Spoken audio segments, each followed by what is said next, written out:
ദൈവനാമത്തിൻ്റെ മഹത്വം. ദൈവത്തിൻ്റെ ഓരോ സൃഷ്ടികളും ദൈവം നിശ്ചയിച്ച പ്രകാരവും മനുഷ്യന് വേണ്ടിയുമാണ് സൃഷ്ടിക്കപ്പെട്ടതെന്നുള്ളതിന് അനേക ഉദാഹരണങ്ങൾ തിരുവചനത്തിൽ നിന്ന് നാം കാണുന്നുണ്ട്. നാം വായിക്കുന്ന ചില വേദഭാഗങ്ങൾ എങ്ങനെയാണ്? ആകാശം ദൈവത്തിൻ്റെ മഹത്വത്തെ വർണ്ണിക്കുന്നു, ആകാശവിധാനം അവൻ്റെ കൈവേലയെ പ്രസിദ്ധമാക്കുന്നു. 19 സങ്കീർത്തനത്തിൻ്റെ 1-ാമത്തെ വാക്യമാണ്. നീ സൃഷ്ടിച്ച എല്ലാ ചരാചരങ്ങളെയും കാളും ദൈവം മനുഷ്യനെ പ്രത്യേകമായി സൃഷ്ടിച്ചു. അത് സംശയമില്ലാതെ സ്ഥിരീകരിക്കപ്പെട്ടിരിക്കുന്ന ഒരു സത്യമായി നിലനിൽക്കുകയാണ്. എന്നാൽ മനുഷ്യനെ സൃഷ്ടിക്കുന്നതിന് മുമ്പ് ദൈവം ഈ ലോകത്തിന് എന്ത് ചെയ്തു എന്ന ഒരു സയൻസിൻ്റെ ചിന്ത ഇതിനോടനുബന്ധിച്ച് എൻ്റെ ഉള്ളിലേക്ക് വന്നത് ഈ യൂട്യൂബിൽ ഷെയർ ചെയ്യുവാൻ ആഗ്രഹിക്കുകയാണ്. ദൈവം വെളിച്ചങ്ങൾ ഉണ്ടാകട്ടെ എന്ന് പറയുമ്പോൾ വെളിച്ചങ്ങളുണ്ടായി. നാം കാണുന്ന നമ്മുടെ നഗ്ന നേത്രങ്ങൾക്ക് കാണാവുന്നതിലുപരിയായി ട്രില്യൺസ് ഓഫ് നക്ഷത്രങ്ങളുണ്ടെന്നാണ് അനുമാനിക്കപ്പെടുന്നത്. അതിൻ്റെ അടുത്ത് പോലും ഗവേഷകർക്ക് ചേരുവാൻ കഴിഞ്ഞിട്ടില്ല. എന്നാൽ നാം കാണുന്ന സൂര്യനും ചന്ദ്രനുമൊക്കെ എങ്ങനെയാണ് സൃഷ്ടിക്കപ്പെട്ടതെന്ന് തിരുവചനത്തിൽ വായിക്കുന്നുണ്ട്. വലിയൊരു വെളിച്ചത്തെയും ചെറിയ വെളിച്ചത്തെയും എന്ന തിരുവചനത്തിൽ നാം വായിക്കുന്നു. എന്താണ് സൂര്യനിൽ നിന്ന് നമുക്ക് ലഭിക്കുന്ന പ്രകാശത്തിൻ്റെ കാരണം? ഒന്ന് ചിന്തിച്ച് നോക്കിയാൽ അതിൻ്റെ സയൻസ് വശമോ ദൈവിക വശമോ നാം ചിന്തിക്കുന്നതിനുപരിയായി സൂര്യൻ എത്ര ചൂടാണ് ലോകത്തിന് അല്ലെങ്കിൽ നാം അധിവസിക്കുന്ന ഭൂമിക്ക് നൽകുന്നതെന്ന് നാം ചിന്തിച്ചിട്ടില്ല.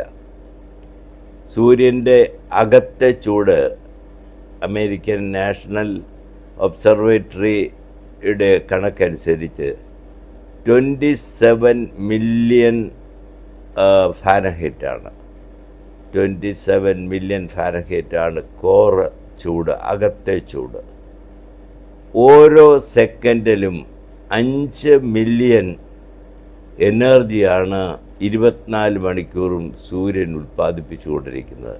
എന്തിനാണ് ഇതെങ്ങനെ ചെയ്തതെന്ന് സ്വാഭാവികമായി നാം ചിന്തിച്ചാൽ, ദൈവം മനുഷ്യനെ സൃഷ്ടിക്കുന്നതിന് മുമ്പ് ഇതെല്ലാം എക്വിപ്പ് ചെയ്തിട്ടാണ് ദൈവം മനുഷ്യനെ സൃഷ്ടിച്ചത് എന്ന് പറയുവാനാണ് ഞാൻ ഈ സയൻസിൻ്റെ ഈ ഭാഗം നിങ്ങളുടെ ചിന്തയിലേക്ക് കൊണ്ടുവരുന്നത്.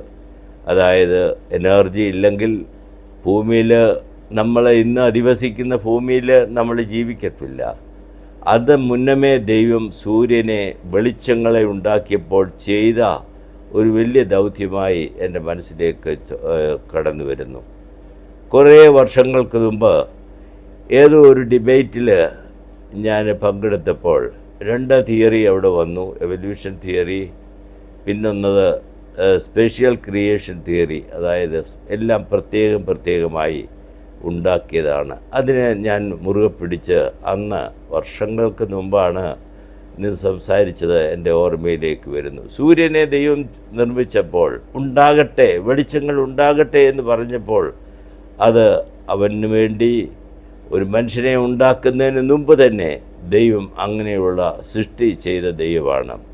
ഈ സൃഷ്ടിതാവിനെ സ്വാഭാവികമായി മനുഷ്യൻ മറന്നു പോവുകയും ഇത് ദൈവമാണോ ഇത് ഉണ്ടാക്കിയത്, ഇത് സ്വാഭാവികമായി വന്നു എന്ന് അനേക ശാസ്ത്രങ്ങളൊക്കെ പഠിപ്പിക്കുന്ന ചുറ്റുപാടുകളിൽ ഇന്നും മനുഷ്യൻ ദൈവത്തെങ്കിലേക്ക് തിരിയുമ്പോൾ, ദൈവമേ നിൻ്റെ വിചാരങ്ങൾ ഞങ്ങളെക്കുറിച്ചുള്ളത് എത്ര വലിയതാണെന്ന് ചിന്തിപ്പാൻ നമ്മുടെ ഹൃദയദൃഷ്ടി പ്രകാശിക്കണം.